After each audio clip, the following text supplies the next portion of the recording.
Ooh, y'all. Okay, let me tell you what. As I was doing additional research for our mini-series, Suffragettes and Black Women, I, of course, fell down the rabbit hole, like you do.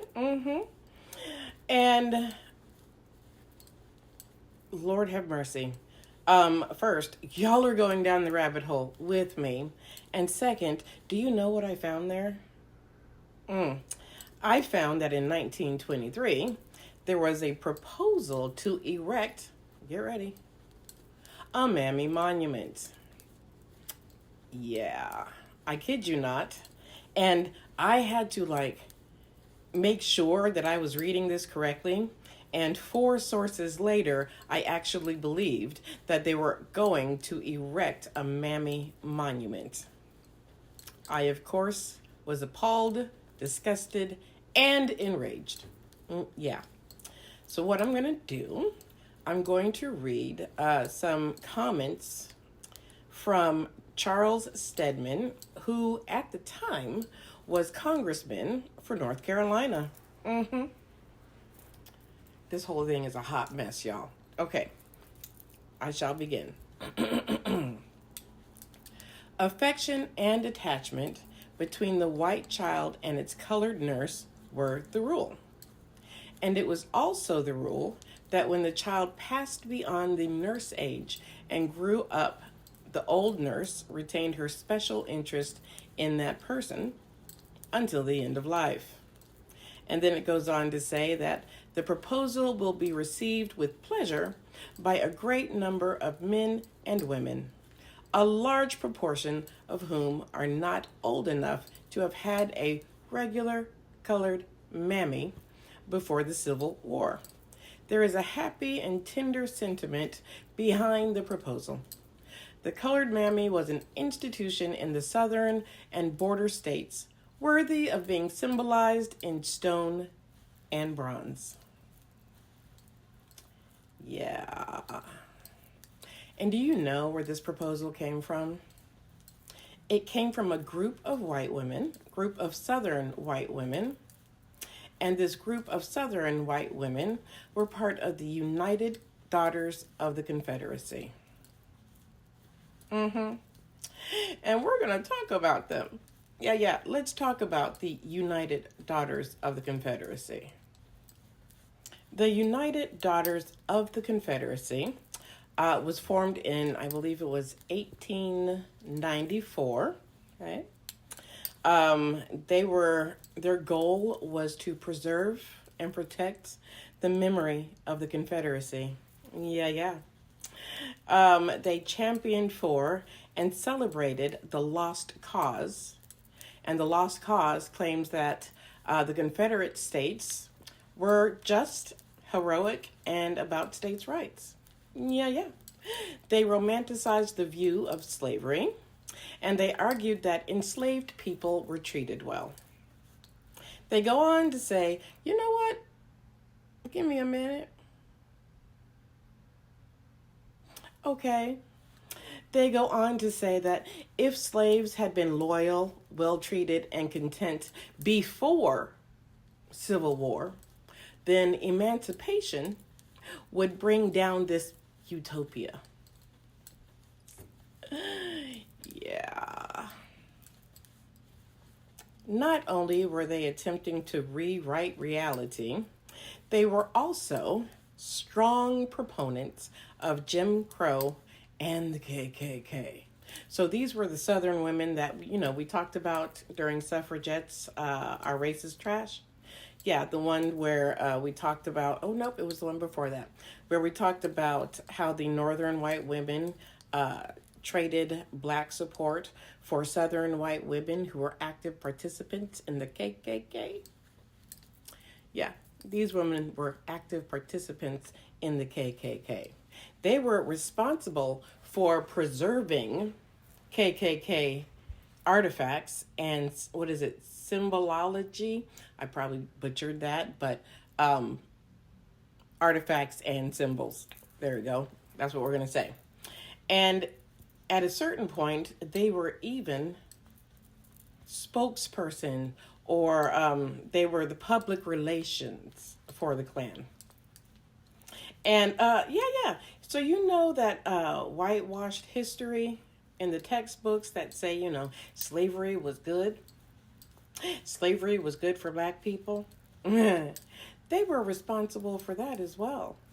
They spent decades shaping and reshaping textbooks so that it presented the Confederacy in a positive light, said that slavery was good and the slaves were happy and faithful and loyal and were treated well. Yeah, you can thank them for that. Another thing that they were really good at doing was raising money to erect Confederate monuments. It took me a second to find the word. Erect Confederate monuments. And not just the monuments. They would have loyal slave plaques, either on the monument itself or nearby. Because again, they want us to believe that slaves wanted to be there, that slaves wanted to be sold like chattel, that slaves wanted to be torn from their families and be indebted and in service to these white families. That's what they are trying to convince us of. And that brings us to the Mammy Monument. So I'm going to read this and then we shall discuss. Okay. A Southern congressman stated, of course it was in support of, the traveler as he passes by will recall that epic of Southern civilization when fidelity and loyalty prevailed. No class of any race of people held in bondage could be found anywhere that lived more free from care or distress. So, we already know that in 1923, a group of Southern white women, the United Daughters of the Confederacy, wanted to build a monument to the faithful colored mammies. And they wanted it, I believe they wanted it in Washington, okay? Now, side note, the United Daughters of the Confederacy, they're still active. Yeah.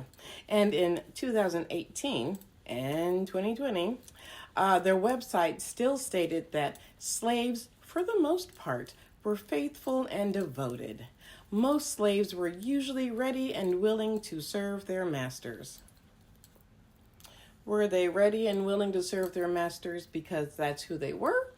Or were they ready and willing to serve their masters so that they did not get whipped and sold and or raped? They pressed lawmakers in Congress to introduce the bill, and the bill was introduced. And unsurprisingly, the Senate passed the bill. Yeah, they did. However, when it got to the House, it stalled.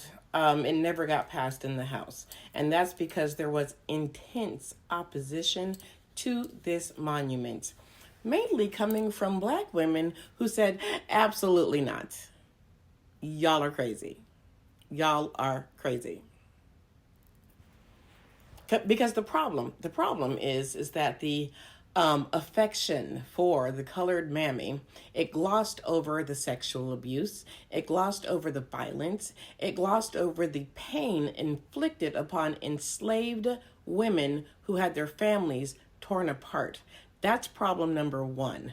Problem number two is that we discussed it before. It feeds into the narrative that Mammy was a faithful, devoted servant whose only meaning in life was to prioritize the needs and the wants of her white slave masters. Mary Church Terrell called out white women's complicity in the sexual abuse black women suffered at the hands of white men. She wrote that when one considers the extent to which the black Mammy was the victim of the passion and power of her master or any other white man who might look with lustful eyes upon her. She went on to write that it's difficult to understand how the wives, mothers, and sisters of slave owners could have submitted without frequent and vigorous protests to such degradation of womanhood of any race. And then she goes on to say that it's harder to understand why their descendants should want to behold a perpetual reminder of the heart-rending conditions under which black mammies were obliged to live. And she also called out that the monuments were actively trying to rewrite the history of slavery.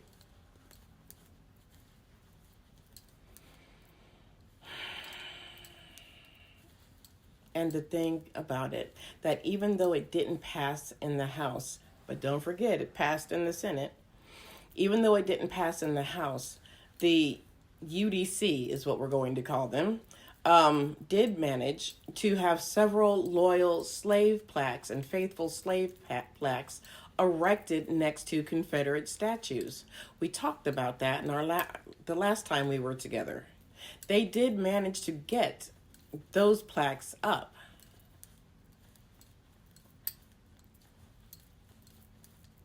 All in an effort to rewrite reality. All in an effort to make the South look like they were in the right. To make it look like slavery was a good thing for both black and white people. If it was so good, why were everybody trying to escape to the North or any place that was not the South? Or any state where slavery was legal, if they were so content? Who would be content being whipped? Or did you forget that part? Who would be content getting raped? Or did you forget that part too? Being sold, torn away from their families, being punished for being able to read, having their name changed. Who would be content with any of that?